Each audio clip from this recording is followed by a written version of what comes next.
And they say, who's the greatest bull rider of all time? I go, me. There's nothing but a chin strap down there on that stupid little helmet. I think it looks better with a cowboy hat. And if a bull steps on the little ear hole of that $100 hockey helmet, it's kind of like wearing a glove in a team rope, and it doesn't keep you from cutting your finger off, but it just makes it easier to find in the arena. So, bull be hooking the earwax out of my ears. You see a hat come flying through there, and the bullfighter hollering, "Get up!" Jim Shoulders wouldn't let a bull out of the arena until he had chased the clown and went out and hooked the barrel. "You're going to get us killed." He said, "So it'll sell some tickets." I thought it was a scammer. I called him twice. I'm going, Ty Harris, shit. He just won $33,000 last night. I said, that can't be him. I sent him a long text. I said, "Sorry to bother you, sir, but I was in back and interview you. Is this Ty Harris, the calf roper?" Seriously, I mean, I'm afraid to touch my damn phone. It's worse than an eliminator bin. Yes. I don't know, but, shit, somebody gonna sell you some Viagra or something. I don't know. Well, maybe I ought to do that, but I don't have Venmo. Do you have a message to the haters who think Miss Deirdre Lester, Teton Ridge, coming in, buying the Cowboy Channel, Ruining rodeo? What are you going to say to your haters? Ty and Cole said to me on the call that day that they wanted to be the Kelsey brothers of rodeo, and I was like, let's do this. Yeah, we should get in the chat forums and just go start reading off all the questions they have for Miss Deirdre. But welcome back to the Let's Freaking Rodeo podcast. Today was going to be, I think it's going to be a two-parter. We have two guests today. Both are going to be amazing. And we have probably the most asked about person in rodeo right now. The most talked about, the buzz right here. The Miss buzz. Deirdre, the CEO of Teton Ridge. Miss Deirdre Lester, CEO of Teton Ridge, and Teton Ridge has now just officially bought the Cowboy Channel, and we are going to get all the tea on what's going on. You've been in Vegas for 5-6 days now doing interviews about Cowboy Channel, Teton Ridge, what's changing. I guess what's been the most asked question that you've got so far? Yeah, what's changing is the question that's being asked. And, we came into the NFR, we announced our acquisition of the Cowboy Channel like a little over 2 weeks ago. Mm-hmm. It's been a long time in the making, but, we came into this NFR with, let's not change much, right? Like, people love the Cowboy Channel. That's why we wanted to acquire it. It's got so much great fandom already. It's a great product. It's a great brand. And the NFR is its biggest, not only its biggest watched and most important occasion, but also its biggest revenue driver, right? So we don't want to mess that up. We don't want to come in and try to change anything. We have been, though, behind the scenes doing some like support things to make sure that, we deliver the NFR to the fans in the best possible way. So stuff that no one sees that's going on behind the scenes is like, this is the first year ever that the Cowboy Channel Plus app didn't crash on the first night of the NFR. Instead of having 4,000 calls to customer service, we had 200, which is a normal amount, right? People just figuring out their internet connection or their password or whatnot. Mm-hmm. So that's the kind of stuff that's changing right now. We also came into this NFR with a plan for Teton Ridge to produce content, and the Cowboy Channel had their plans to deliver all the content they always have and even more. So we are currently producing over 30 hours a day of live content, which is more than any human being can watch in a day. Literally. And I don't think that even counts what you guys are producing and probably other several podcast shows that are happening on the Cowboy Channel side. So, it's a lot. So we just came in with like, let's not change much. Let's make sure we do the best job, support everybody. Teton Ridge and the Cowboy Channel work together, find opportunities for synergy. But fans should get the product that they expect to get. They should get the live arena feed if they want to watch that and hear the announcers, but they should also get the broadcast feed if they want to hear the broadcast announcers. So that's what we're delivering. But then what's changing after the NFR, that's where it gets exciting, right? Yeah. Because that's where we can start to experiment. We have, guys like yourselves, like really pushing the envelope in terms of creating content that speaks directly to your fans, your audience. You're building a brand, you're building an audience. Like, there's a lot of great ideas that folks at both Teton and the Cowboy Channel have. Some of the talent at the Cowboy Channel have shows that they're like, hey, how do we make our show get like not just on cable TV, but over the top, YouTube, Instagram, what you guys are doing? I don't see any reason why Zero In can't be a show like that, right? So there's just a lot of opportunity to sit down and start to strategize and look at how do we make the Cowboy Channel reach as many fans as possible and create new fans, like draw more people into rodeo, because I feel like there's just so much opportunity right now. So many I call it the cowboy curious audience, but they're not going to, maybe they're not going to subscribe and tune in for 10 nights of the NFR because they're not all the way bought in yet. So I think the changes are coming, and there's a lot of, amazing ideas of what we can do. Sure. The growth is crazy. I mean, my first national finals was in 2019, and I told him, I'm like, the streaming to the cameras, you didn't see anything. It was just like, really, it was like any other normal rodeo. Now you got TV crews going here and there, and the buzz is crazy, and the growth is unreal, and they're really excited for the future. So literally last night at South Point, there was 30 cameras out there. He goes, because he's good on camera. And he was like, I can't. This is a lot. This is a lot. It's like the paparazzi. It was a paparazzi. It was like an an F1 race. It was like what we needed to be. Yeah. But it's funny because people always tell us like, Cole, Ty, you're changing the game. We're like, just media, YouTube, Instagram, because he's the star. And the thing that's made us successful is I just put a camera on him and he blows up. And everybody loves it because they want to see behind the scenes. But everybody's like, you're changing the game. And I'm like, well, really? I'm just doing what people are already doing in other industries. But the rodeo industry is like literally 10 years behind, it feels like. So I'm excited for Teton to get us back on, with the rest of the industries and get us back on track. But coming from Barstool, talk about that transition, because I don't know if people even know much about your background. Yeah. So I've been in sports, digital media, all of my long career, not to date myself, but recently I spent about 5 years at Barstool Sports while it was on its sort of meteoric rise.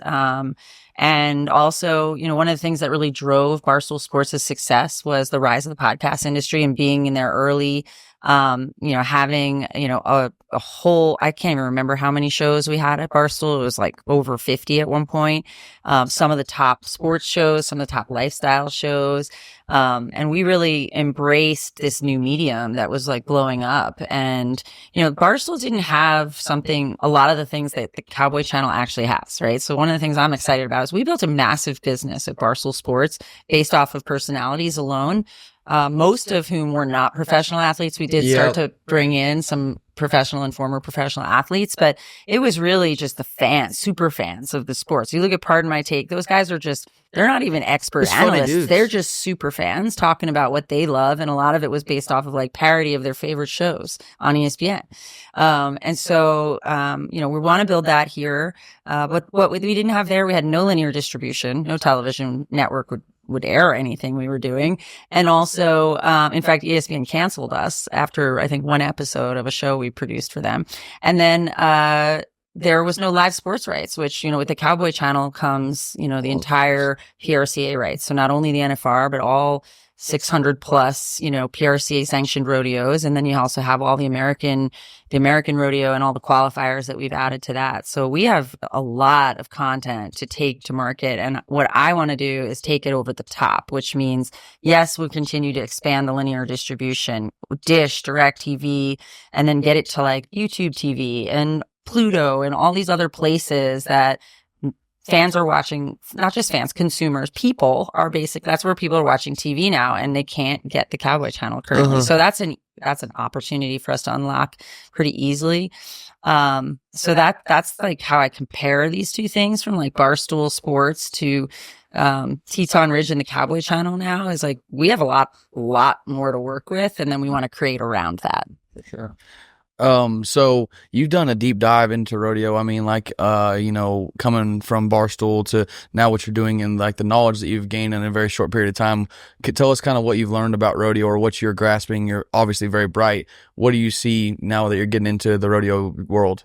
Yeah, well, I'll be honest with you guys. Before last year, when I joined the Cowboy Channel in October of last year, I can count on one hand the number of rodeos I've been in attendance at, and the number was 1, right? And it was a long time ago at Cow Palace in San Francisco. And I was there to party, not watch a rodeo and not follow athletes and all the things. So I have had a massive like learning curve over the last year and a half or so. And I've been to so many of the major rodeos, obviously our rodeos with the American and now this is my second NFR. I have learned a lot and I've become a fan myself. And I just think there's just so much going on here in the sport that we need to start treating rodeo like the professional sport it is. And that's everything from the level of production we're putting into the television broadcasts. That's making sure we're understanding who the current stars and the rising stars in the sport are and showcasing them no differently than you would see in the NHL, the NBA, the NFL, right? So, that's what we're going to start. We're already doing, and I think start to do more, through this acquisition of the Cowboy Channel, but also all throughout social media. One thing that's really interesting is the combined social media reach of Teton Ridge and the Cowboy Channel is pretty massive. Like you can't miss us right now, especially around the NFR because there's so much going on. But I think just all year long, there's just so much content for us to put out. And then, we talked a little bit about like pro fantasy rodeo. Like one of the things that I think will drive new fans into the sport of rodeo, because this happened to me. Last year I came to the NFR. We have an in-house, like a Teton Ridge and now Teton and the Cowboy Channel, like company fantasy league that Casey Jones sets up for us all. I entered my team. Literally, I probably couldn't have named 5 athletes. And I just went in there and sort of picked a team. And I named my team, I think, Teton Boss. And every day, Casey sends out the updated standings, and I was at the top of the leaderboard, and everyone was dying because they're like, "How did you pick this team? Like, how do you know?" And it was just fun, and I got a gold buckle for it that says Pro Fantasy Rodeo Champion. So it truly was like my first NFR and my first opportunity to really like closely follow the sport. And the game had me like really engaged every night at the rodeo, like paying attention to like all the different runs. And I would encourage everyone out there to try playing pro fantasy rodeo, whether through the NFR now or just in general. Yeah, I'm excited for shameless plug for pro fantasy rodeo. 100%. No Plug doubt. It's no such doubt. a fun game. So yeah, they did the Pro Fantasy Rodeo did. Hey, what was it? Hottest in July. Go ahead and scoot on. Make sure you're in the camera, my man. All right, am I in it? You're in it. All right, perfect.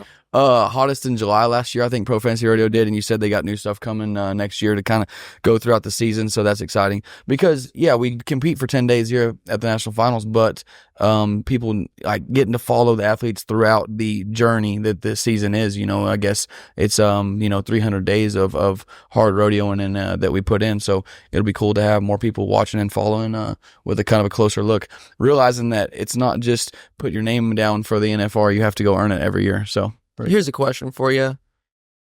This is gonna get good. Let's freaking rodeo isn't just cookie cutter. We're gonna get the dirt, okay? Ty has super fans, but he also has super haters. Everyone has. Do you have a message to the haters who think Miss Deirdre Lester, Teton Ridge, coming in, buying the Cowboy Channel, ruining rodeo? What are you gonna say to your haters? Haters are your marketing team, so let them hate. No, look, there's always going to be people who resist change, don't want to see change, don't understand it until they actually experience something positive. And so, what I've told the team, if there's some people like trolling on Facebook or X or Twitter or whatever you call it now, I would say just, ignore the noise and focus on the positive and, doing things that are the right things to do. So that's what we're doing. I think that the Cowboy Channel has, everything I've heard this week from athletes that we've met with, talked to you guys. I was chatting with Lefty Holman the other day. Like the athletes feel fired up about what we're doing. And that gets me going because I'm like, if we are making them happy and they're excited about what we're doing, everyone else will follow, right? The fans are going to want to see the athletes have the most success. And so for me and for any haters out there, it's just, I'm going to start with the athletes and make sure whatever we're doing is stuff that they're excited about because I know that the fans will get behind that. So basically, kick rocks, guys. Kick rocks. Get on, take a high horse. Or get on board. Get Let's on board. freaking rodeo. Let's freaking rodeo, go. baby. We're glad to have y'all. Come on, let's go. Yes, man. LFR. I was trying to get her to tell me how much they bought the Cowboy Channel for. There's no way. You're a goofball. Yeah, if you want to play over under, I'm like, I'm trying to get her to play over under. That's what we do. I was thinking about the 2000. Will we see the CEO of Teton out? He goes to the circuit rodeo, the Columbia River Circuit, Washington, Oregon, California. I mean, we have 600 people in those stands. Are we going to see the CEO of Teton roaming around in the small road? Like, there's so many rodeos that are just tiny. Yeah, there's hundreds of rodeos. It's one of the craziest things I didn't know before I came into the sport, just like the massive amount of events that are going on. I'd be, someday, you guys can educate me on like how you choose where to go and when to go where. And like, I know it's a lot about like making sure you're, setting yourself up for success to get here to the NFR, and it's based on prize money. So, how do you decide of those small rodeos, which ones you're going to go to? I have the same challenge. I've got so many, there's so many cool events, and all the people are so welcoming. They have been to me saying, you got to come to our event. You got to come check out our rodeo. And, you can't be in all these places, right? Yeah. So, but I have been going out and getting out to as many as possible and just trying to take it all in a little bit more on the larger side. Cause I think, that's what's really driving the most audience, the most, prize money one, and the most, just what's probably going to end up getting the most, TV production right now anyway. But yeah, I'm getting out there. I want to experience them. If you guys have recommendations on like the must go, check it out rodeos, this year we did our, rodeo road trip, in Calgary, Cheyenne, and Pendleton. I got out to Cheyenne. That was really pretty sick to experience that. That's really special rodeo with a really incredible backdrop, but I'm sure some of the smaller and mid-sized rodeos as well are equally or even cooler. There's some cool mid-sized rodeos that are like a breath of fresh air. Like Joseph, Oregon is like the most beautiful place in the world and has a river that kind of runs through town, and it's just an amazing place if you for a little vacation. Pendleton, Oregon is a must go for you for sure. Yeah. I was gonna say that's one that anybody should make a trip to. Which that was hopefully going to be the time where we first got to meet you, but then something came up and you couldn't make it out. Yeah, I didn't get to Pendleton. I had to choose between certain events, and I chose Cheyenne for a variety of reasons. But I'll definitely get out there. That's on my bucket list. The other one that's on my bucket list is Salinas. Obviously a beautiful part of this country, and I'm from the East Coast, so I love checking out what's going on the West Coast, and I think I'm from California in a past life or something, because whenever I'm there I feel at home, and so I definitely want to check out Salinas.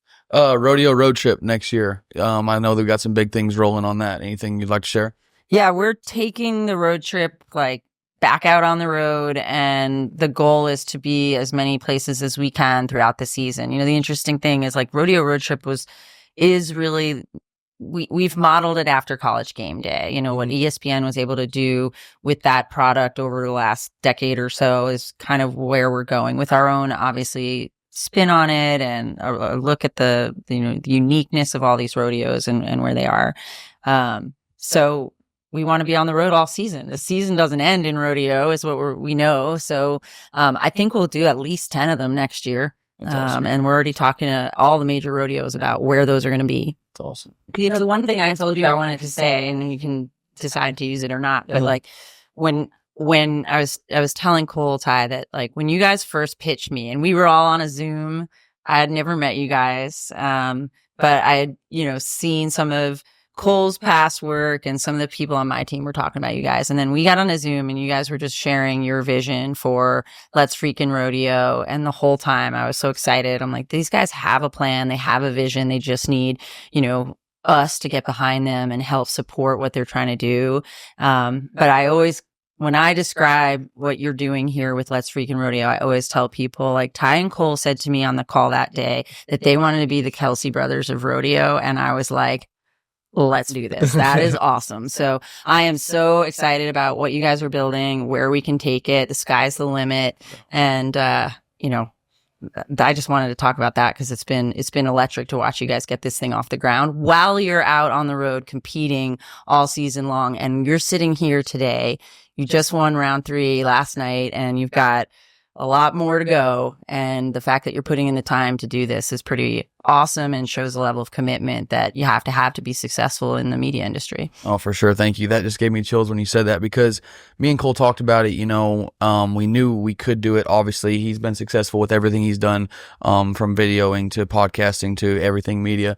And yeah, it made it feel even more real when we started talking to you guys and had the opportunity to partner with you. And we realized that, like you said, the sky's the limit. So can't wait for the future. Well, in reality, too, we would have done it, and we would have been, we would have probably popped out a podcast on Tuesday, maybe Thursday next week. Maybe I will skip this week, and then, fizzle out in a couple weeks, But with Teton, to the top, consistency, professional, top of the line. I mean, we're going, like you said, it's just... Yeah. So who's your dream guest? Like, who do we need to go? You obviously have the relationships in the industry to get pretty much any athlete on here from the rodeo industry, and probably lots of different influencers in the space and whatnot. But like, who's the dream guest that you'd love to bring on this podcast that you think would make a great content piece for your current fans, but also would grow your audience? Should we talk about this? So you got a good one or what? I have a pretty good one. Okay. Because she just asked who we want. This is a big deal. Yeah, which I think, I no think pressure on me to make it to deliver. Yes, no, for sure. Which I don't even know if you could have any help on this or not. Which he kind of talked to him. He worked the roping. You guys are actually a big part of the Kojo roping, Cody Johnson. Yeah. So a little backstory behind it. Obviously, Cody Johnson is as big as he is and as successful as he is. That would be a great guest no matter what. But Dear Rodeo, that song has been very, very, very close to my heart for a long time. Long story short, I'm sure hopefully we'll talk about it on the podcast with Cody Johnson. Yeah. But the day of the American, the top 10 round happened, and then in the middle, Cody Johnson played. And there's a video of me sitting up there on the panel, and by myself, nothing, just nobody around me, nothing. And somebody took an iPhone video of me singing Dear Rodeo, and it just, I don't know, at that moment, I knew no matter what was about to happen, I'm living my dream to the utmost, like to the fullest content, just happy to be there. I don't even know how to put it into words, how good it felt just to know that I'm living my dream. And that song hits so true to home with me, and then end up winning it. Yeah, I don't know. It was probably the most special day of my life. And, that song has a very, very big place for me. So yeah, it's pretty special. Well, if the American Rodeo was the best day of your life, that makes me feel really good, right? Sure. Because I hope that other athletes hear you say that. I hope fans hear you say that and buy tickets to this year's upcoming rodeo. And if Cody Johnson's your dream guest, then we'll get Cody Johnson come on this show. Let's get it. Who were you thinking? What were you going to say? Yeah, who's yours? You both get a choice. You get both get a pick. I was going to say LeBron James. Oh. You said it. That's why I asked if we wanted to talk about it before, but you just shot like way premature shot that, Well, that's the one that came to my mind. No, I'm just playing. Cody Johnson's massive. I actually met Cody at his team roping, and I shook his hand. I wouldn't say we talked much. And I was like, man, my cousin Ty's, we want to talk rodeo with you. And he goes, oh, you got a podcast or what? And I was like, yes, sir. He's like, well, set us up, link us up. And I said, yes, sir. You don't even need me to get this one done. So, who can you get us then? He's hard to get a hold of. Yeah, I wasn't going to go LeBron James. I don't have a lot of connections there, although that would grow your audience. So it's not a bad pick. I don't know. I was thinking like Paul Bissonnette from Spin Chicklets. Paul Bissonnette, is he that's the Biz Nasty? I've heard of him. He gets on Busting with the Boys all the time, right? Oh yeah, and they'd be another one. That's the one I was going to say. Taylor Lewan. I saw he was in Taylor Lewan, Will Compton. Some Barstool collaborations. Some Barstool collabs would be cool. He would be perfect for that because they would want to cross over. I mean, they got conservative value sports. It's just like they would probably love to get him on. If you could go on a podcast to talk about Let's Freaking Rodeo, what you're doing, and get like some fans that probably have never been to a rodeo but would love it. They would love it if you could get them in here. What show would it be? Oh, first one that came to my mind was Bustin' with the Boys. Bustin' with the Boys. Listen. Because I think I could sit down with those guys, just listening to them and watching them. I could sit down with them and chalk it up, no problem, have great conversation and a good time. And yeah, that'd be me. Yeah. All right, well, send me this clip and I'll text it to Will and we'll get you on the bus.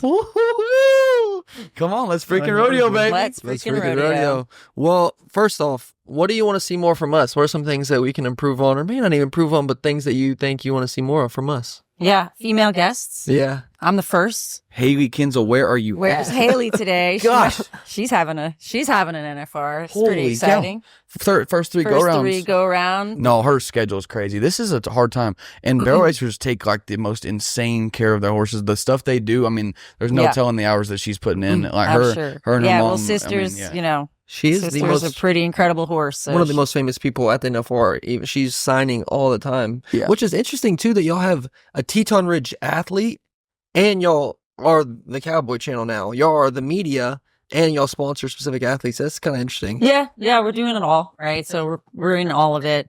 We have, we're the media rights holder. We have athletes that we sponsor. We create podcasts and things like that, and I don't think the sky's the limit. We're not afraid to get into any aspect of the industry. For sure. Well, who knows? Maybe we'll have Teton Ridge rodeos at some point, which you already have the American. Well, but you got the American. You never know. All right. Here's another question for you guys.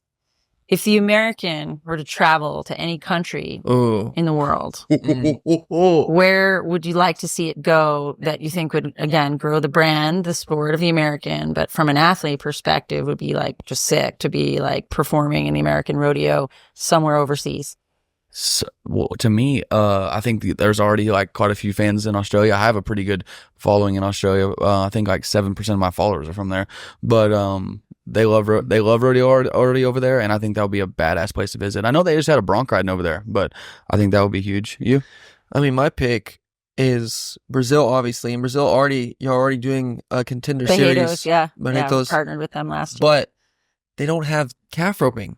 That's the problem. Yeah. In Barretos, they don't have the calf roping, and so I think a big calf roping. Obviously, they don't even have team. They have team roping, but not even in the big rodeo, like in the main event. I just don't speak Portuguese. That's the only reason I didn't say Brazil. Yeah, we went down there. We had to like really curate the stories because a lot of those athletes don't speak English. Yeah. So it's really interesting. But my pick would be Rodeo Wembley. I think would be really sick. London. Really? Yeah. I have a skewed opinion of this. I've never even been overseas. I've only been to Canada. So. That's not overseas. No, I know. There's no ocean between here and Canada. I'm saying I've been to the United States, Canada, so I can't really say. They say London's amazing, though. Yeah, I lived there for a bit, so that's why I'm a little biased. But I'll just think that like the fans over there, the sports fans over there with the Premier League and whatnot, I've seen that up close and personal, and Wembley is a sick stadium, and I think that'd be really fun to do, or partner with like Chelsea Football Club and do something there. Oh gosh, let's do it, baby. That's like an untapped market too. I don't even know. Well, they have Spain. They already fight bulls over there. They fight the bulls there. I actually fought a bull once. What? A little baby one. I wish we had a video of that. We could have done that. We could have done a promo for Cody Webster and Miss Deirdre. Bullfight. That predates iPhones, sadly, so there's no video footage. I might be able to find a photo of it. Get the VHS out. Come on. No, when we were in Barretos, I was out there helping filming that. Our tour guide did not. So there's like 3 tour guides. 2 spoke pretty good English. The third didn't speak a word of English, just directions. And he did this. He's looking at that right there. But then also, he had a tattoo on the back of his shoulder. The dude didn't speak a word of English. It said, "God bless Texas," right here. Back of the shoulder. Brazilians love Texas. It's the craziest shit ever. I have a very good friend, Marcelo, that came and worked for me, and he was like 17 or 18 when he moved to San Angelo and came and worked, and he was like 15, and when he got a tattoo of Texas right there, like they love Texas. Oh my god! Yeah. Well, in our pro fantasy league, if you win, you get to tell the loser what tattoo to get. It's Casey calls it the tattoo league. Really? So. I'm hoping I don't come in last. Yeah, that's like a for real. Like that's huge. It's a commitment. Do you have any tattoos? I do not. Well, that's a big. I'll be your first one. It's a big deal. Tough way to get one. Yeah. And what would it be? Deirdre got last. Or what? Did they pick the tattoo? Yeah, they do. Does that tell you what tattoo? No to way. Get. Yeah. That's what I've been told. Surely you get to pick the size, That's though. what I've been told. Dude, I'm trying to get my career on the house to like have a match open or match tie or something, and the loser has to get his nipples pierced too. Okay. Which we did once. It's getting weird here. At a rodeo. It was his. It was Brogan Miller and his driver and the guy who traveled with him, a rookie. What rodeo was that at when they went one on? Omak, Washington. They did whoever did worse had to shave their head. And Brogan had to shave his head bald too. And I wasn't there, so we couldn't make a vlog out of it. But it was pretty good content. See, that's what we need from the Cowboy Channel. Some televised head-to-head matches with some penalties. That's what we need. All right. Can you get on that? Yeah. Okay, cool. Glad we could plug that. Well, thank you, Miss Deirdre. I think we're good. Thank you for coming on the podcast. Thank you for having me. Thank you so much for coming. Thank you for what you're doing for rodeo, and God bless Teton Ridge, and let's freaking rodeo. It's freaking rodeo. Let's freaking rodeo. I thought the same thing about you when you were talking at the lunch the other day. I told Cole after I left, I said, You can grab that mic if you want to. We always make the mistake of getting in here and talking and without actually Without the mic. Yeah, Okay. Like, we'll be small talking and miss good gems, stuff. Good you know stuff. what I mean? But no, we left lunch. I had no idea that you were doing this. Yes, sir. We're just getting started. I think we're 7 or 8 episodes in, but we're doing it weekly. We got partnered with Teton Ridge, and we're excited for the future. So I'm getting a lot better. We're getting a lot better at it. Yeah, you're obviously our biggest guest by far. Well, it didn't seem to affect your hands at all last night. No, sir. got the round win. Yeah. It's actually been good to kind of keep my mind off of all the other, the roping and everything, doing this and putting my mind focus on the other stuff. Overthinking and instead of trusting your training. And I talk to the bull riders like that all the time, and they're going overthinking, and I said, yeah, I said, even listening to comments from your parents. Mm-hmm. That takes your focus for you.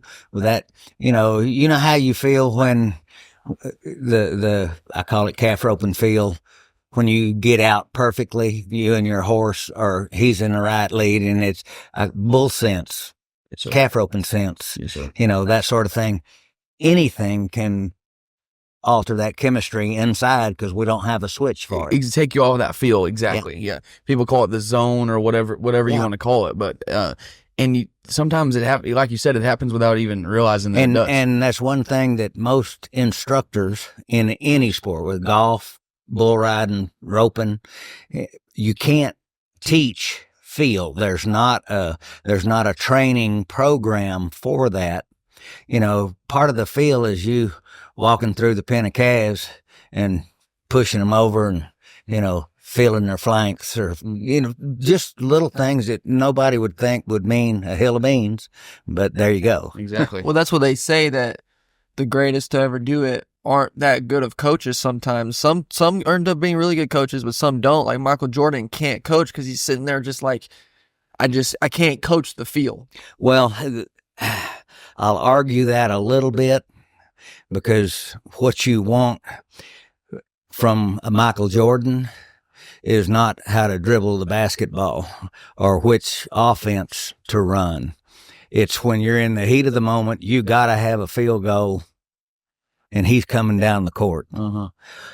He just feels it. Yes. And that can't be taught, because him coming down the court with Larry Bird, it's not the same. Michael Jordan's better. Yes.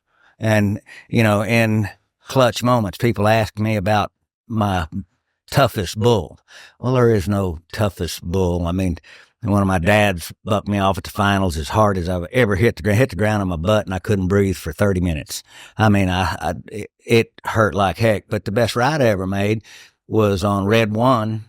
It was 95 points officially. They call it 94 because Clem McSpadden couldn't add. And, and the Winston scoreboard, had it wrong.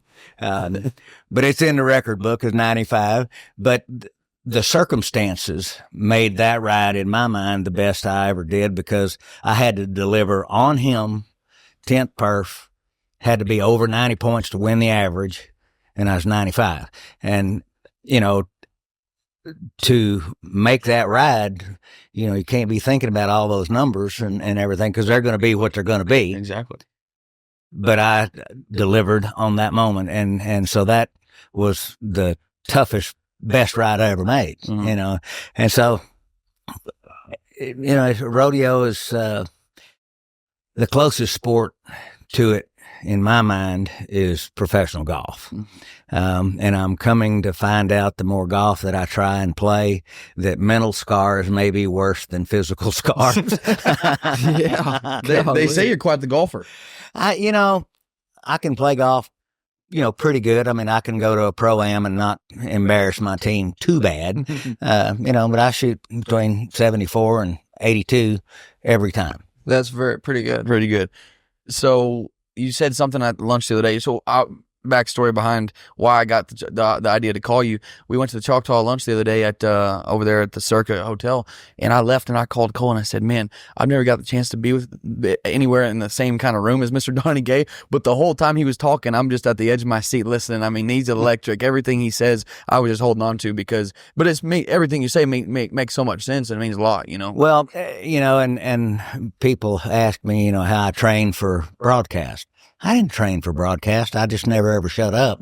And, that's why my brother Pete beat me up every day, for about 10 years. He said, because he just won't shut up, But, growing up in the business, half of everything I know is almost part of a Wild West story. And, so I just, somebody will say, well, hey, Mr. Gay. And I'm going, no, I'm Donnie. What do you want? Pretty cool. Well, thanks a lot for doing this. It means a lot. Yeah. I want to ask a question too. We're small talking. This is small. So I'm a videographer. I'm out here at the NFR, video the NFR, and there's a team of guys with me, right? And we're talking about bull riding, and one of the guys brings up in the conversation, man, who's the greatest bull rider of all time? And there's this guy named Randy Q. He's 35, been filming for a long time, loves bull riding. He's just like, well, Donnie's got 8. Well, Donnie's got 8. Well, he starts comparing. Well, Donnie's got 8.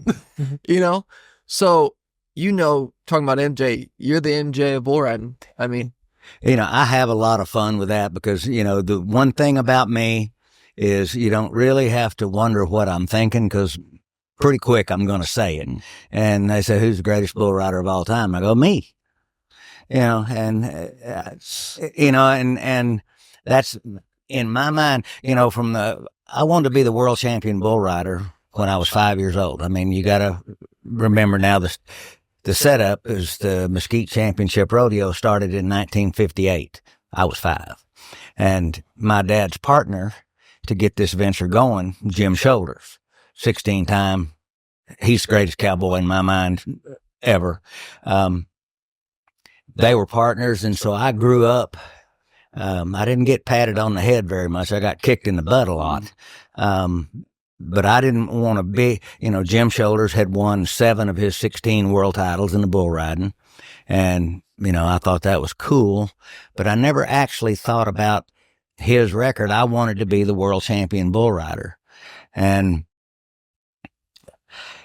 truth be known, I still want to be the world champion bull rider, cause, and I feel like I am, and so it wasn't a number. It wasn't 8 particularly. Once I got to, 5, then naturally I thought, well, if I can get to 8, that'd really be good. If I could get to 7 and just be in the same conversation with Jim Shoulders, that's great. But I didn't really know it was going to come to an end. My dream never went that far. So I thought, well, why does it have to have a stopping point? Yeah. Why can't you just keep running and apart? my first TV broadcast, I was in the booth. I rode my bull at, Chandler, Arizona. And it was, the TV, was there. I mean, with the big cameras, where there was only 4 channels. It was CBS, I believe. Mm-hmm. And, because they had or ABC, Wide World of Sports. Anyway, Pam Minnick was married to Tex Earnhardt, was a big car dealer out in Arizona, lived in Chandler, right? And, he had a lot of dealerships. And I rode my bull, and one of the guys comes and said, Jim and Pam would like you in the booth. They started the rodeo with bull riding, had a first section, and I was in the first section. So I went up to the TV booth and put on a headset, and I did my first broadcast, and that was in 1970, I believe 1973. And I'm in the booth with Pam Minnick and Jim Shoulders. And we just had a great time. It was sponsored by Wrigley's Big Red Gum. I won't ever forget it. You can probably Google it and find out. But it was the first rodeo broadcast that I'd been involved with. And then we made a deal and started televising Mesquite on ESPN before it was really a thing.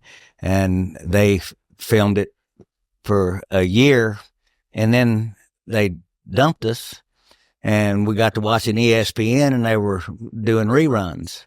Well, we didn't know the lawyers speak and everything, and it took us another year to get them, to give us the rights back. They were infringing on us. And our friend Alan Reed from New York, with Reedland Sports, made a deal with TNN to do the Mesquite Rodeo every week, every Sunday night. And that basically, I think, propelled rodeo into another market. Really that's probably our biggest contribution to rodeo, is the Mesquite Rodeo shows that were on the Nashville network, which was a network. It wasn't a satellite or anything. And we were up in the Cable Ace Awards 12 out of 14 years, and only runner-up. We were runner-up, I don't know, 4 or 5 times, and that was on when it used to be Sunday Night Football. Wow. Yeah. And so I didn't even think about this or put this together, but in this podcast, we're going to have Miss Deirdre. She's the CEO of Teton Ridge. And I didn't even know what you'd done with Mesquite and with, like you said, with the broadcast and bringing ESPN in and then TNN. So it's crazy. We're going to have the 51 years later after that first broadcast you did in Chandler, Arizona. Now we're having the CEO of Teton Ridge in the same podcast, and what rodeo's done with Cowboy Channel and where it's grown and where it's headed. It's pretty cool. I just shared with Deirdre that the first American, the PBR bought the television rights from Alan Reed, my partner in the television for Mesquite Rodeo. We put the PBR on the map, and the train was on the tracks, but we got it rolling, and they bought the rights. And so everybody that was involved with Reedland Sports, was kind of kicked to the curb and, way of progress. And Randy Menard was the CEO of the PBR, and it was his idea for the American. And he asked me if I'd come do, the opening promotion in Dallas, downtown Dallas, for the American, even though we were basically not speaking. And I told him, I said, you're not my favorite person, Randy. I said, but seeing how this is the best idea that I've heard of since the 1959 NFR, I'll come do it. This is good for rodeo. Yeah. I kind of want to know, there's so many questions I want to ask. I think we're talking about the GOAT conversation, but talking about this new wave of sports. What was the NFR like, since we're here in Vegas when we're recording this, before Vegas? It was the only game in town. I mean, closed in Oklahoma City was a good home for it. 59, 60, 61, the NFR was in Dallas, and I had a front row ticket. And then it went in 62 to Los Angeles. 62, 63, and 64. And then it moved to Oklahoma City in 65. My dad the stock contractors had to buy a box to be able to bring stock there, and instead of getting paid. Right.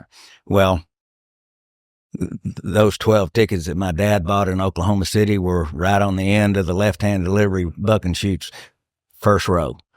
And that's where they still are. Benny Binion made sure that everybody that had started that, they got their same tickets. My dad's box is on the end of the left-hand delivery chutes, and Harry Voles was on the end of the right-hand delivery chute. So just little stuff like that makes this so special to me. But, Oklahoma City, that was where I won my first and last world title, 74 and 84. And I was going to go to work running a rodeo company. I had my own rodeo company in 85, but then the finals was coming out here. Go rounds went from paying $4,500 for first place to $8,500 for first place, and I thought, heck, I'm going to be there. So they ain't having that one without me. I tore my bicep in June at Reno, And everybody said, well, that'll shoot Donnie out of the match. And I said, watch this. And, so 6 weeks later, I'm back on the trail. I asked Dr. Evans, who was the precursor, the head man that actually started the Justin program. I called him and asked him, I said, is this thing going to break again? And he goes, yeah, probably. He said, but it's going to break somewhere besides where I fixed it. And he was right. So I got to come out here. I rode 5 out of 10, and I won. Still, I won the most I ever won at one rodeo or in a single day was $15,000. I won $15,000 here. I had won $15,000 at Oklahoma City, and I had won, and that was in the 80s. And in 1977, I won the June Ivory. Was the secretary at Nampa. Uh-huh. Well, I told her I could be up any of the first 5 purse, but I couldn't be up Saturday night at Nampa because I was up Saturday afternoon at Cheyenne, uh-huh. and in the short go. And so she was mad at me because I didn't bring her some Canadian Club whiskey from Calgary. And guess when I was up? Saturday night. Oh my God. And that's when they could do that. And I drew 17 Generalissimo. In Red One's era, Generalissimo and Red One were the 2 best bulls in rodeo.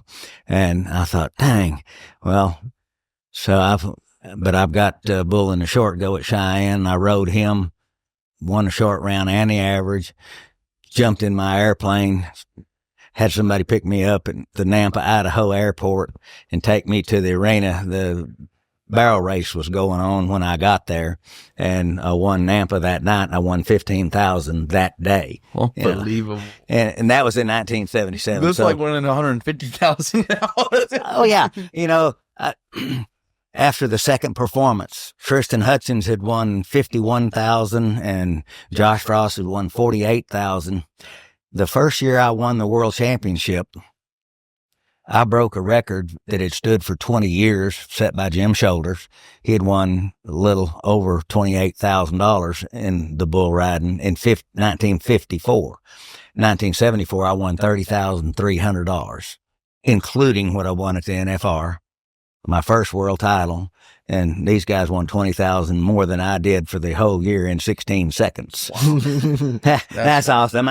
So it is a great time to be a cowboy. I've been saying it. I've said it in front of him 10 times the last 2 weeks. I said, there's never been a better time right now to be a rodeo cowboy. Oh, yeah. In 2016, the Calf Open, $212,000 won the world, and then last year Riley Webb wins $450. And so that's a short period of time. I guess that's 7 years. He won more than double what it took to win the world. It's 7 years before. I mean, it's growing fast, and we're glad to be a part of it. And it's incredible because here again, like golf, you're individual, independent contractor. Mm-hmm. That's the only thing I don't like about this team stuff. It's nice to have a team and all that, but that's just games. This is making a living, being your own boss, and having the nerve to get in front of the full length mirror and line up and kick the boss in the ass when you're not doing good. Mm-hmm. I've never been an employee, and I've been thoroughly blessed. I mean, to love flying and rodeoing like I do.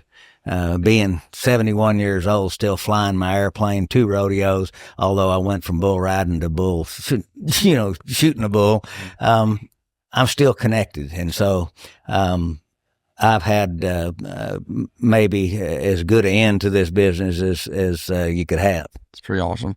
So when you're commentating these young boys today, let's circle back to the beginning. You're sitting there and there's some talented suckers out there, man, riding. I mean, I could just name off 10 of them, but you're sitting up there thinking, I'm still the best. Well, and I was asked the first performance, I think maybe by Justin McKee or somebody said, what do you think about Cooper James? And I'd only, just kind of luck of the draw, but I'd only seen Cooper James actually ride in person twice in the entire year. Mm-hmm. And I met him, and geez, I got a crick in my neck looking up at him. He's so tall. And, I thought, man, that's to be over 6 foot tall riding bulls, it's just twice as hard as being 5'8".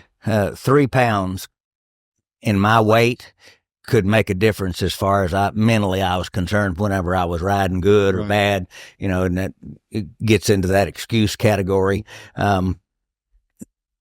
But last night I do a close for the post show, and I told Justin McKee, I said, I'm going to go ahead and say it now. I was wrong. I said, Cooper James is not riding like no deadgum rookie.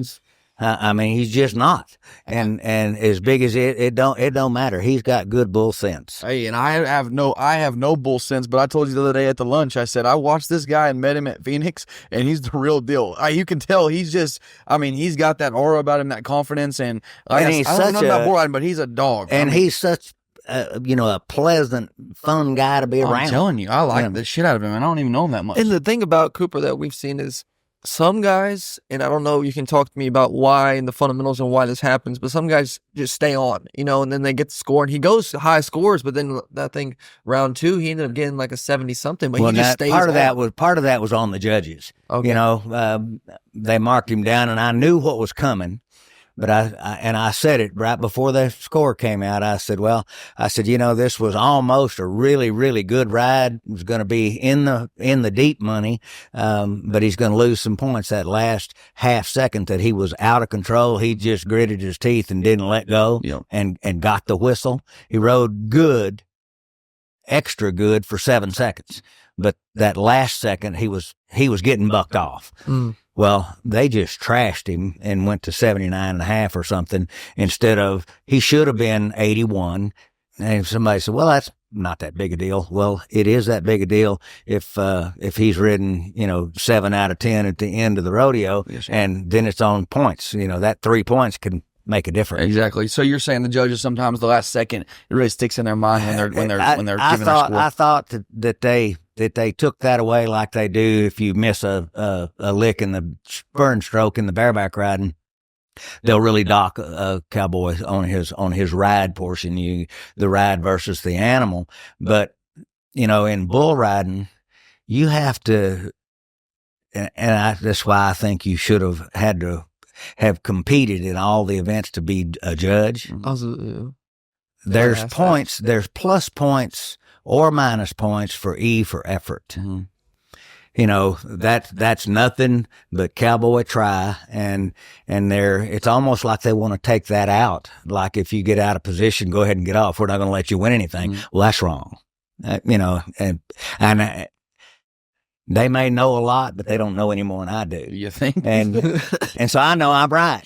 Yes, sir. But that's the same deal with the bronc riding. Yes. The best rides best looking rides from a fan's perspective never are the most points because of the horse. Now I'm gonna while we're trashing the judges, that's the hardest, worst job that you can have, maybe other than being an association director. Nobody ever comes up to you, and says, hi, how are you? They all got a problem every time. So, giving the judges credit, these are some of the best in the business, and they split them up on purpose to where, there's not any, I got a good field judging with so-and-so or whatever. Right. You're supposed to see it, write it down. The animal, his performance, and the cowboy's performance with the animal. That's making the animal, that's giving the animal the best chance to buck, like a bronc rider sliding a saddle bronc some rein. Just little sublime movements in a ride, but they're awfully detrimental. But they've got to try to keep their job. And so they have to be able to go in front of their administrator and say, well, his ride went from a 20-point ride to a 17 because of that jump right there. Yep. Well, okay, but what caused him to miss that stroke? Did you mark that horse that was a 20 to 22? That's what I would say. That's what I would come back with. Right. So it's always, there's never cut and dried in we end the judging conversation by saying, yeah, but, and yeah, but's not a word. but they are official. They are final. And so, okay, that's it. Whether you agree or disagree, it's like a pass interference call in It's part of the football. sport. It's part of the game. Yeah, it don't matter. And it's bang, bang. They got to make a decision. They got enough hair on their chest to make the decision. Yes, sir. I told, so we ate lunch, whatever, and then I left and I was talking to my dad and I said, man, I'll tell you what's so impressive about Miss Donnie is he's a fan of the sport to this day. He knows what Tristan Hutchins is about to get on and how he rides to a bull that comes into his hand, whatever. Excuse me on my bull sense, it's not good. But I respect the heck out of the fact that you're obviously 8-time world champion, got all the credentials. You don't have to study it like the way you do to be a badass commentator, but you do for the love of the game. I do it, and it's like I watched you win around last night. The last time I roped, it was 2 go-rounds, and I placed on my first one. I was 11-1, and I got my second one down. I didn't place on him. I was 14 flat, and it was my last tie-down run, and I won third in the average. And I was competing against guys that were competing at the Mesquite Rodeo Right. On the weekends, and that was in 1964 or 5. I think I was 11 years old. Yep. I had to leg them down. Now you may have to explain to people what legging them down. Yeah, exactly. Do you know? I never legged them, but I've seen it done. I think I might have weighed 80 pounds back then. I want to know. Okay, so you talked in the beginning about one of the nastiest bulls you ever rode. I want to know, like, if I'm watching and I'm looking for the nastiest move a bull could give, or the most stylish move you could give as a bull rider, those two combinations, what would we look for? Okay, so a lot of people don't watch some of the most important things, but if you'll watch the rider and the bulls aren't better than they were in the 70s. They're different. Now, there's not a bull here that's any better than 17 Generalissimo or Red One. They'd fit right in here. But the difference is these bulls are bred. They're not the 1,800-pound tiger stripe brindles with big horns. That take big long jumps and belly roll out there. Those are the ones that hurt you, by the way. These bulls are tight wound, bred to buck. And if they want to buck, their body allows them to do better, to be quicker. And nowadays, my thought is, if your butt's in the right spot, sometimes the bulls get to going around and around and they can't spill a glass of water. They're easy to ride if you're in the right spot. If you're not, you're already bucked off. You're behind because they're so quick. But what I like to watch is a guy, and you watch his core, his from his chest all the way down to his knees, and you watch how they shift their butt just it's almost not noticeable, but you can watch. If you're riding right-handed and bull turns back to the left, if you lean over, well, that's going to turn your body like that, and you're going to help him buck you off. But if he turns back to the left and I use my free hand, elbow down, and I got a little more weight on the left cheek of my ass, they can't buck me off. If they go into my hand, I drive this shoulder at their head, they can't buck me off. But it's just like nodding your head and getting out at the barrier and not being extracted where you have to take another swing. You just do it. But it's noticeable. And for a casual fan, if a guy jumps out and his legs are bouncing one and then the other, it's less than 50-50 in making the whistle. It's not gripping. You're not digging in with your heels and your spurs. It's just like riding a horse bareback. You're squeezing them with your legs and calf of your legs. You don't even feel your heels. You don't ever dig your heels into horse's belly. Spurs keep your feet from hitting you in the ass, getting jerked down. Wow. That is very interesting. What about when you're in a bad spot? Like, talking about? He's down the well, boy. He's down the well. Okay, so most of the guys don't take good enough care of themselves. They put on a helmet and a vest, and they think they're invincible. All the helmet and vest does is keep you from getting superficial injuries. I wore a sweater vest, So, and I think it looks better with a cowboy hat. And if a bull steps on the little ear hole of that $100 hockey helmet, it's kind of like wearing a glove and a team rope, and it doesn't keep you from cutting your finger off, but it just makes it easier to find in the arena. So, so that, they keep you from getting teeth knocked out or shaving scars, maybe, but who cares? You're not going for a beauty contest. But the whole deal is, don't let them break a big bone, leg, femur, that sort of thing. It's like being in a fight. You don't quit riding until you get to the fence. It's kind of like that three-legged race we saw last night. If you saw Tyler Bingham and Bull Dusty get a spur hung in his shoelaces, they were doing a three-legged race with the damn bull chasing their ass. That was scary. Just freak deal. But it's like a football team.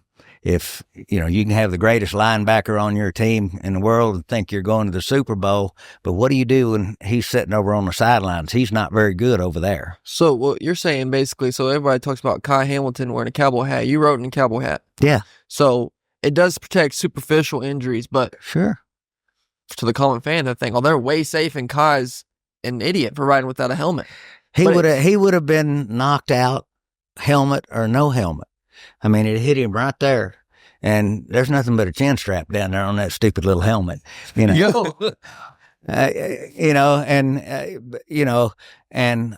all you really needed, he almost got his arm. If you watch that back, he almost got his arm over there where it should have been, and if that arm blocks that direct hit, it goes from concussion, bruised ribs, getting stepped on, breaking some ribs, all that. If you have to get wrecked out and be in control and be fighting. So Cody Webster was there too the other day, and we had the privilege to have him on the pod. And obviously, he's so cool. He's a badass, badass guy, and amazing bullfighter. Was there a guy that you felt safe when he's in the arena with you? You knew he was going to take care of Wick Path. But let me tell you, now this is kind of a funny story. I think I might have told it in front of Cody at the luncheon the other day with the Choctaw people.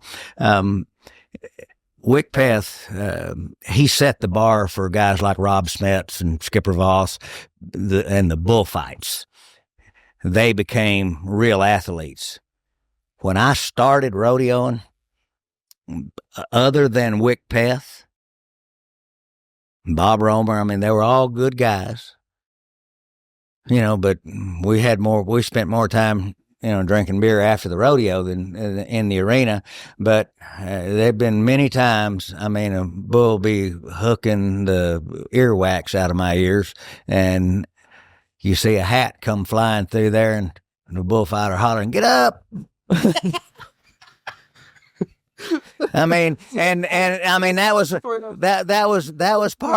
was part of the entertainment.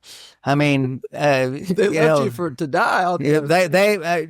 Jim Shoulders wouldn't let a bull out of the arena until he had chased the clown and went out and hooked the barrel. He wouldn't let him out of the arena. He wanted somebody to, Rob Smets said, "You're going to get us killed." He said, "So it'll sell some tickets." My daddy told me I had Rodeo Red of his at Mesquite. My grandmother was still alive. She was in the box seat, and this Rodeo Red welled me and got a shaving scar right here on top of my nose. He sent me to the hospital, broke my nose and my jaw. And my grandmother was chewing my dad out for, just letting me get on. But I wanted to get on. And Daddy said he was overmatched. He told me, and he said, and you probably are overmatched. He said, but he said, if you can't ride him, get underneath him a little bit and help me sell some tickets. And, Oh my gosh. but I got him back. He bucked me off in Mesquite, and I was still in high school, but I graduated, made the finals. So did Rodeo Red. I won a go round on him. I was ready to go too, and I did tell him, yeah. I've always said that's the craziest part about bull riding is people want. You said that sell tickets. That sells tickets, wrecks. But Nobody wants to see anybody get hurt, but when there's a wreck going on, everybody's watching. That's the fun part about rodeo. That's what you said about bull riding. When that gate cracks, that bull takes that first jump, man. There ain't nobody sitting in the stands talking and bullshitting. They got that. They all look. There's people ask me all the time. Derek Gay or somebody will come back behind the chutes and, and watch the bull ride, help somebody sometimes. And I'm going, these guys are cowboys. We're at the rodeo. We're all, it's not them and us. It's us. He goes, we're at the rodeo. So PBR, okay. A lot of people, number one, people always say PBR and PRCA, they get it confused. But number two, the celebrities are buying bulls like crazy in the PBR. You got Mark Wahlberg, was one of the later ones who just bought his bull, and it's a common thing. Are the PBR bulls better than the PRCA bulls? No, and prove a point, the Bucking Bull of the Year this year, Big Bank is owned by Terry Williams, and and they have you got to go by the rules in the PRCA, and the stock contractor has his brand registered, and it's like FAA restrictions, and they have to have so many horses on their list, bareback, so many saddle broncs, so many bulls, so many timed event cattle, the ability of, and that sort of thing. And all these, let's just call them bull men, there's a bull man on every corner of the world and has been for about 20 years now. And it makes a difference. But they have to be branded with that rodeo company's registered brand, or they can't come. There's a outfit that got suspended for 2 years because that happened this year, just because of that. And I'm not going to name any names because I'm not sure of all the straight particulars, but I know that it's a tough deal because the guys want their bull showcased. They'll go to PBR events, but they're good enough, and those bulls, as good as they are, they need to earn their living as well. But when you get Mark Wahlberg and some other people, celebrities buying these bulls, well, they're not interested in making any money. They just, want to stay in the limelight, and which is okay. And I think that's great. That broadens the spectrum of people that we know. But it's not necessary, but there's way more good bulls than there are good bull riders. Mm-hmm. Way more. And, that's, Tough Hedeman said it pretty accurately, when they get a bull riding breeding program going, it'll be good. I don't know if he was just trolling at the time or what the deal was, but for people that really want to be a bull rider, there's got to be some real serious thought into it, because it's not like, going and racing a motorcycle. And damn thing's got an on-off switch. So I want to know, okay, we're back to 8 world titles, okay? You can pick, I know this is a huge question, but what do you think one of the craziest stories you can think of over your 8 world titles that you're like, just a wild, wild story that people find hard to believe? Y'all might find this hard to believe, but my second NFR in 1973, when Bobby Steiner, he actually beat me for the world title. I mean, I'm talking about, I did everything I could do, and I couldn't keep up, because it's just money won, and I could not keep up. And and he retired. Then his son Sid wins the steer wrestling. He retires. If they want to get rid of Rocker, let him win the world. Exactly. But I like him. I think he's good for rodeo myself. No, for sure. He's amazing for rodeo. So I want him to be around. I told him the same thing about the signers. I'm like, this is insane. I mean, I want to get Sid on here and talk about what he did. Obviously, everybody's seen the YouTube video of him ripping his shirt off and everything. But like you said, Sid's dad won that gold buckle, and you got to see it firsthand with Sid. And now you're getting to see it with Rocker. I mean, that legacy of what they're doing, what they have done for rodeos is crazy. Well, when you've rodeoed long enough now and been in the winner's circle enough, and you know the world champions, you have the ability to do the same thing. If things go right, you have to draw, to your strengths, and then they have to do the things that you're expecting and all of that stuff, especially here. It's an amazing thing to me that Rocker has done what he's done so far. He hadn't won the world yet, but guess what? When you have a goal to do what your daddy and what your grandpa did, and that's the only thing out there, mister, you're on an island by yourself, and the pressure is never off. And so, he has to condition his mind to be able to deal with that doesn't interrupt his riding style. And he's doing a pretty darn good job of it. He's done good. And I'm sure he'll get the job done and get it figured out. But like you said, the pressure, and most of it, I've talked about it with him, is I think self-pressure he puts on himself, that he just expects himself to be a world champion. Yes. He expects the greatness and expects to be a world champion. He's a ridiculously talented athlete. And, finishing my 73 NFR story, Jim Shoulders had the first buck and bull and horse sale. They held it at an arena in Yukon, Oklahoma, not very far from Oklahoma City. And they have a rule in place, and they put it in because of this, but they have a rule in place right now that you can't go compete at another rodeo while you're competing at the NFR. Well, Jim Shoulders ran out of bull riders at his bull sale, and this is in the afternoon it was every day in the afternoon before the night performance. Running out of bull riders, so me and my brother Pete and Marvin Shoulders, we had to get on 3 bulls apiece that afternoon and then go ride our bulls that night. Another day under wearing a cowboy hat and being kin to Jim Shoulders and Neil Gay. My God, that's good stuff. So you've talked about him some. Your dad was Neil Gay, and what rodeo company did he have? It was the Mesquite Rodeo Corporation to begin with, but it was Mesquite Championship Rodeo, and then it evolved into the Rafter G Rodeo Company. Yes. And my younger brother Jim has got some Rafter G livestock. In fact, one of the bulls was out last night. Bucked off Jeter Lawrence. Yep.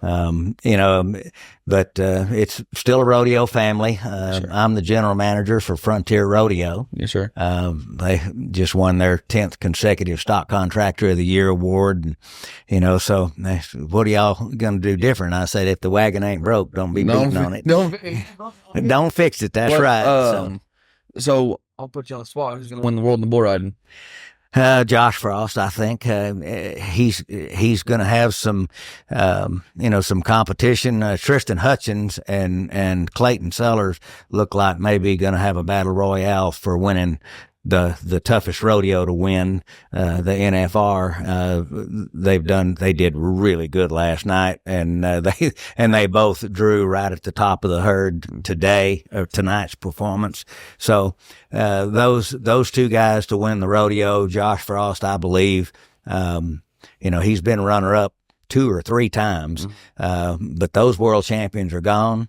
And I think he's realized he's the man if he'll just step up and get it. You're not going to back up and win a world title, but he's got a hold of the gate and he's got it swinging around to shut. And I'm kind of pulling for him because he's been here 5 times and he's won this rodeo a couple of times out of the 5.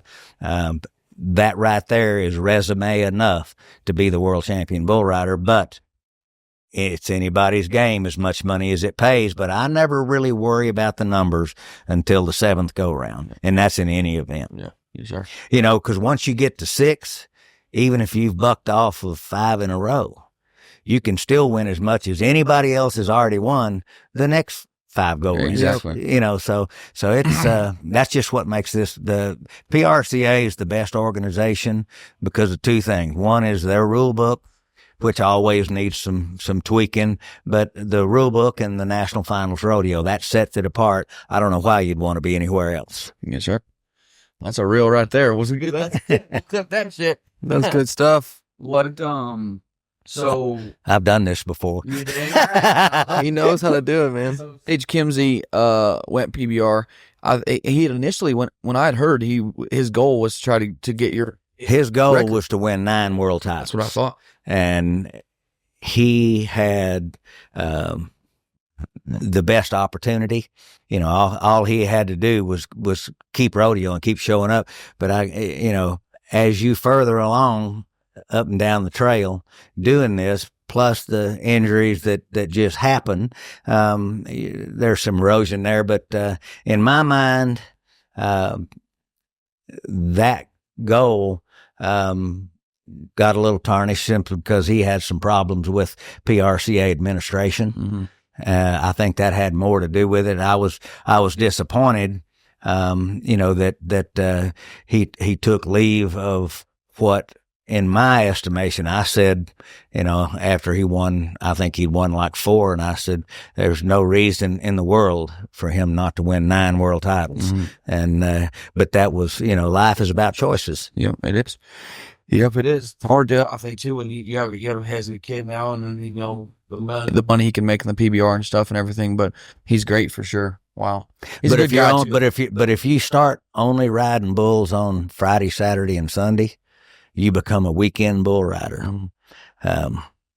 Sharpest knife in the drawer is one that gets the strap the most. They can all be brand new, but the sharpest one is the one that's going up and down the strap. Wow. So you think, what about these young guys, like talking about probably the hottest young bull rider in the world right now is John Crimber, but he's a PBR guy. But what do you think about the PRCA guys are glad John Crimber's in the PBR. Really? But John Crimber was raised by his daddy Paulo, who went to some rodeos. But the PBR, they're comfortable. They have translators, and it's much easier for them to get around on the weekends. Mm. But John Crimber, to me, he and Sage are going to have some battle royales in the PBR. Dalen Swearingen, I thought he was going to be the guy, but when injuries start happening, what happens to you in the PBR looks to me like, and it's been over history with J.W. Harris, and different ones. In the PBR, if you get hurt and you continue to try and go each weekend, you take 3 or 4 days off and you think maybe you're getting better. Well, you're not. You can get the wax knocked out of your ears every day, because the difference between the PBR is the weekend bulls are stacked, mm-hmm. and at a PRCA rodeo, you might win a pile of money, on something that you would have got on in a practice pen. You go get on some hall or rodeos. Yeah, I never got on any more practice bulls. I used to try out all my dad's bulls and Jim's bulls, but once I went to rodeoing, I averaged over 160 rodeos a year for over 10 years. I went to 178 rodeos one year, got on, paid my entry fees at, and they're going, how do you do that? And I'm going, I just practice and winning. There you go. And ain't no reason to practice. You go do it at the rodeo. If you're not getting on something that kind of scares you, not helping you. Really? Getting on nice little Tweedledees are just, you're just stroking your own ego. That goes back to, how tough a boss are you going to be? There you go. Wow. Who we've talked, forgot to talk about is Jess Lockwood. Oh man, coming to the PRCA, two-time world champion? two-time PBR world champion, huh? Is he gonna just come and just wreck? Or is he... Well, I don't know. I've met him one time, probably seen him ride a couple of times, and certainly he can really ride. But with his injuries, those mental scars I was talking about with golfers that miss a 3-foot putt for the Open. Well, same thing happens to you in bull riding. How driven are you? Can you get into going to 90 or 100 or 125 rodeos? Do you really like bull riding? And that's the test. Mm-hmm. I loved bull riding above everything else. I mean, I got married in 1977, and we made a deal that we weren't going to get pregnant until I had 8 in the bag. There you go. So I didn't get pregnant, but Terry. y'all weren't gonna. But somebody said, well, it's been 40 years since you won your last world title, and I said, I know. That's how old my daughter is, and and then they said, yeah, but bad news is it's been 50 years since you won your first one. Yeah. And I'm going, wait a minute, counting on my finger. Damn, they're right. So that would have been. That's 8 out of 10. Yeah, 8 out of 10. So how did you know? When did you think? All right, I'm done. I'm gonna go just take bulls to rodeos. I'm not bull riding anymore. Okay, so bull riders are maybe not the sharpest knives in the drawer mentally, and I'm one of those guys that unretired, 3 or 4 times. I stopped in 84, and then I realized the go rounds were going to pay $8,500, so made the finals in 85 and got that done. Boy, that was fun. And Las Vegas was a freaking ghost town back then. I mean, the cab drivers threw us parties. $5 from Thomas and Mack to Binion's Horseshoe downtown. Golly. I mean, it was amazing. You could drive 60, 70 miles an hour down Las Vegas Boulevard. Just stop for the stoplights sometimes. It's a lot different now, isn't it? Golly. Oh my gosh. It was hell getting over 50 minutes for 3.8 miles from right here. Yeah. Between 50 and, the last night, Saturday night was the quickest. I made it in 28 minutes. Wow. 3.8 miles. So what about the other 2 times you unretired though? Okay. So in 82, the year Charlie Sampson won the world, my groins were just shot. Tandy Freeman, Dr. Evans, they no hope for me. So I quit and so the 83 season was out, and I was working for my dad at the Mesquite Rodeo. At the end of the 83 year, they were going to have a special private rodeo for President Ronald Reagan, and I got an invite. I told my wife, I said, Louis L'Amour's getting the Congressional Medal, and I've read every book he ever wrote twice. I said, hell, I can stand anything for 8 seconds. So I flew to Landover, Maryland, and was in the bull riding, and I rode this, just a nice little bull, just jumped out there and tweedly-dee, whistle blew, and I took my hat off and put it back on, stepped off. And I walked back to the sports machine. Used to do a lot of TV and radio interviews. And he said, what's on the horizon now? And I said, number 8, if these legs hold up. And 1984, in fact, I went to Brawley and took the lead in, November, for the 84 season. And got that done, so that was my first one. And then in 1987, there was a bull in Hawaii named Rocky that had gone unridden for 8 years. And they were doing a fundraiser for Habilitat, a drug rehab deal on the island of Maui. And they called and wanted to have a match between the 8-time undefeated champion Rocky and 8-time Donnie Gay. And I said, sure. He said, what are you going to charge me? And I said, 3 round-trip airline tickets and 2 hotel rooms, me and my wife, and then my older brother Pete. I said, I'm bringing some backup because these guys, they thought this Rocky was, still something special. And and I didn't. I wanted my brother to be on the latch. Yeah. The chute, getting out of the chute's the most dangerous part of the bull riding. And they wouldn't send me any videos of the bull or nothing. I had no idea what he did or anything. And so we flew out there, and long story short, I rode him, tipped my hat, stepped off, and boy, those Hawaiians were pissed off. But to and I had a nice, the only time I ever been to Hawaii, but paid vacation but how I paid for everything. I won $250 in the team roping. Are you serious? Had to rope muley bremers. You did it all then. Yeah, you did it all. He said those Hawaiians were pissed. They were mad. So that that was the time. And then in 1988, Lane Frost and Freckles Brown was going to have what was the precursor to the PBR at the Lazy E. Top guys, and you had to ride 4 bulls in 2 days. And Lane called me and asked me if I'd ride, and I told him yeah. And I went, and 3 of the 4 bulls that I rode had never been ridden, and I won 5th. Lane Frost, Tuff Hedeman, Jim Sharp, Clint Bronger, and me. Wow. We were the only ones to ride all 4 bulls in 2 days, and then I retired again.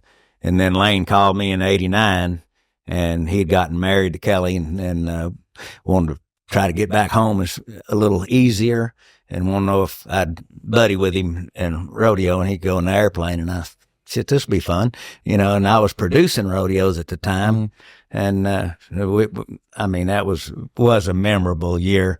I was trying to make the finals. Obviously, you don't turn that light switch on and off. I made some great rides, but then I fell off some that, people thought I couldn't ride in a wagon with the flaps down, but I was having so much fun. But we rode at Cheyenne, and I was producing Weatherford going on at the same time.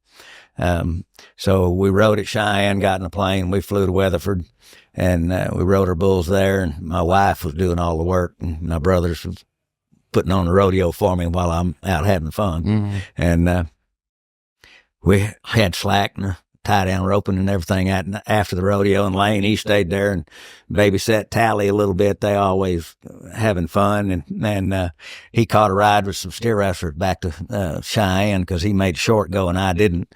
And I was unloading the last trailer at the ranch Sunday when Glenn McElvain called me and told me Lane got killed. That was not a good day. Wow. Well, that's obviously. But he's the only reason that I came out of retirement that 4th time, because none of them were really very smart. That's something you obviously knew was a reality that could happen bull riding. I mean, but yeah, and I didn't retire this next time. I went ahead and I went to Lane's funeral, and I flew from there to Phillipsburg. I was up that night. And it was the hardest time making myself nod my head. I was actually scared, but I rode my bull good and was relieved. And I knew Lane was proud of that I went ahead and, kept on going. And I got bucked off at Sykeston, Missouri in August of that same year. And, I was paralyzed, couldn't get up. My left arm wouldn't work, my left leg, and George Doak carried me out of the arena like a 2-year-old, and I'd stay in a hotel for 2 days, drank some good whiskey, and started getting some feeling back in my hands and my feet where I could push on the rudder pedals on my airplane to go home. And I thought, well, I'm flying home, and it was a little bit iffy. I probably shouldn't have, but I did. Life's about choices, and I'm flying home, and I thought, my wife and daughter don't need to be wiping my butt and my chin. I'm done. And so I didn't retire. I quit. But August 89, that was my last bull. And I had ridden that bull the year before, and it was just weird. I'm riding him, and all of a sudden, turns out I had a stinger in my neck, paralyzed me. I slid down right over my rope, right over his shoulders, big long horn. Both horns were over my thighs like handlebars on a bicycle. God, Don. I helicoptered underneath him, and he stepped everywhere but on me. Really? And, so I thought, he's trying to tell me something. Yeah, for sure. Was that the, I don't know if there's a great way to say you ended your career, like how does one athlete gracefully leave? But I mean, with the passing of Lane and everything, I mean, what was it like? There was nothing else to do because I got, Lane, what that actually was Lane Frost gave an old has-been, when you're talking about today's competition, he gave me another taste, because you don't miss riding bulls, you miss winning and the adulation feeling that when you rode up on your horse and knew that sucker was going to stay tied. Yes, sir. You miss that. Yes, sir. Not feeding them in the morning and cleaning stalls and getting ready to ride and, shutting everybody off and focusing. Yes, sir. You don't miss any of that. That gets tiresome. It's just that winning. Yeah. So Tyson Murphy, we had him on there, I guess a couple weeks ago on the podcast, and that's what he's talking about. He says that feeling. He said that was the hardest thing he ever did was retire, and I mean, he said he misses it every day, But that feeling of winning, just that feeling like a badass, But. Yeah, and it's not something that like turning on the TV. That's something inside, and and that's the competitor. But that's the fun part. Sure. Sure. Does commentating give you a thrill? Absolutely. My hands will get sweaty on the microphone. Really? I'll swish hands sometimes. Really? When they load the bulls in the chute, I can, that feeling's a long way back in the background, but I still feel it. I mean, they'll be stretching and starting to move around, loosen up, and shit, I'll start doing it. I'll think, boy, but I look stupid, dude. Look at that old guy. What's the matter with him? Is he having a stroke? Well, all the shit you've done and everything you've owed, you're in dang good shape. I feel really good. And here again, I'm just kind of blessed to be here. And, but it's just the way I was raised. I mean, there were no excuse. My dad would say that's a good excuse, but it's still an excuse. If you're not moving forward, you're going backwards. There you go. Yeah, standing still isn't really a thing. That's not a thing. Yeah, forward, or it's backward. Yes, sir. Wow. Well, thanks a lot, Mr. Donnie. Thanks welcome. for coming on. I know. Thank you, sir. You kind of went on. You didn't even know really what was going on. I had no idea, but I thought, well, hell, if Ty Harris is down there, it's got to be okay. It'll be high. Hey, I texted him. I called him thought twice. it was a scammer. I called him twice. I'm going, Ty Harris, shit. He just won $33,000 last night. I said, that can't be him. I sent him a long text. I said, sorry to bother you, sir. Blah, blah, blah. I can interview you or interview you. Backed out. Is this Ty Harris the calf roper? Seriously, I mean, I'm afraid to touch my damn phone. It's worse than an eliminator bin. Yes. I don't know, but shit, somebody going to sell you some Viagra or something. Well, maybe I ought to do that, but I don't have Venmo.